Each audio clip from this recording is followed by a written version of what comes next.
O pre, oh. Itong sacral iliac niya. Ngayon, anong nararamdaman mo, idol? Namamanid yung ano mo? Sa kanan? To? Umangat, to? Para lubusan yung maintindihan. Tingnan mo to, ha? Tingnan mo to. Oh, ito, tingnan mo to, ha? Ayan, ha? Yung bukol na yan. Tingnan mo to. Ito, may umang. May bakante. Ito, nakapatong. Pero hindi talang totally nakapatong yan. Yung sacral iliac niya gumalaw. Nung pagbubuhat mo. Ngayon, anong binuhat mo? Semento. Ngayon, natumba ka? Anong ginawa mo? Natumba ka pa? Hindi na. Natumba pa rin siya. Nadulas po ako. Nang may buhat kang semento.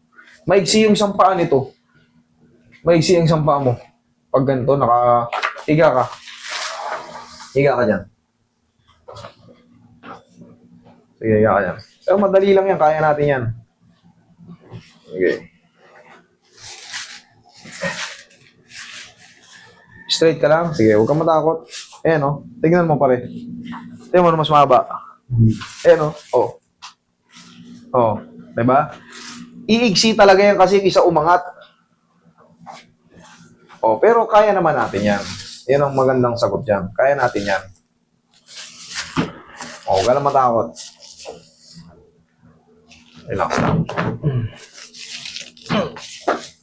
Kahit ito yung mahaba, hatakin ko pa rin yan.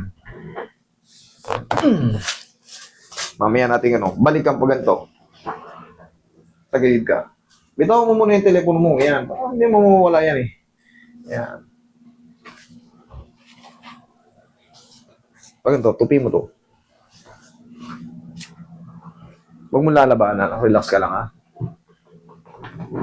Kabilang side. Gano'ng anak to, pre? Pamangkin ng asawa. Galing pa sa isla eh.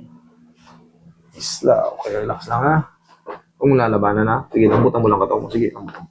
Yan. Tihaya ka ulit. Yan, tihaya ulit. Sige, pagtabihin mo ngayon. Oh. Pantay na. Oh. Dapa. Massage na tayo ngayon. Tapos na yan. Dali lang naman yan eh. Konting pectus lang yan. Pero siyempre, pag yan napabayaan mo, yung manhid-manhid ng dito mo, magtutuloy na yan hanggang sa parang nalulumpo na. Kasi manghihina na yung katawan mo. Manghihina na yung pagtapak mo. Sakit.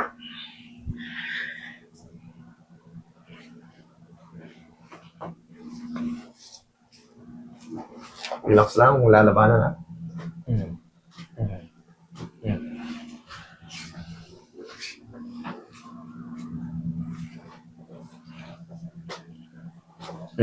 Sige, Roy.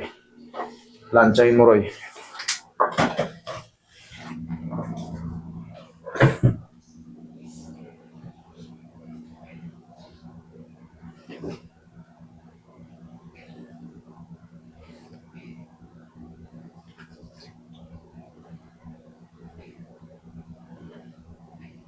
Tingin, mga tsi.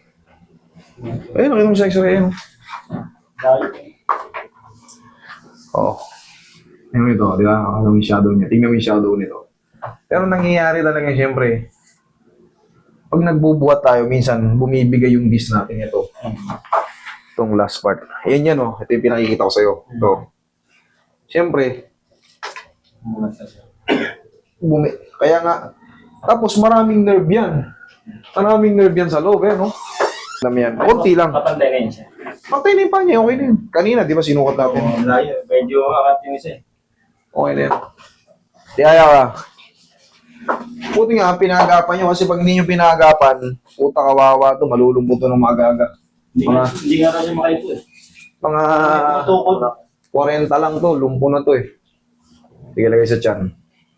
Tsaka liliit yung mga muscle niyan. Liliit. Lagay sa tiyan yung kamay. Lagay sa tiyan yung kamay. Yung. Hindi ka talaga makakayo kasi tutukod nga. Relax lang. Inhale. Exhale. Oo, yung pinsan niya, ganyan din nangyari. Lumitin pa. Yun nga. Yun ang magiging simula yun. Una, inararamdaman mo parang ngalay ng ngimay na hindi mo maintindihan. Siyempre, habang hindi mo na ipupwersa yan, yung mga muscle hindi magde-develop. Manlalambot. Siyempre, liliit yung paa mo kasi hindi nga nag-ano, hindi na pupwersa eh. Pag Hanggang- lumit yung paa niya, wala. Para ka ng Napoleon nun, pre. Ayun lang pala. Wala na yun. Hindi. Kung medyo bago-bago pa, pahabol nyo. Tignan ko kung ano magagawa ko. Taulan. Pero kung 10 taon na, Wala na yan. kasi yung haba ng re-recovery mo, magbabike-bike ka pa, therapy ka. Sige, upo ka, idol. Hindi ka makayoko. Pahingin mo, Pauroy. Kahit yung mga yan, kung simpleng pag-abot ng ganyan, di mo kaya yan? Ha? Masakit? Dali ah. Sige, abutin mo nga yan. Sige, abutin mo yan. Oh. Mas maganda ngayon o ano mas masakit? Wala na yun. Wala yung sakit? Salamat naman yan, pre. Dinala mo rito. Okay na, pahinga mo lang yan. Sige na.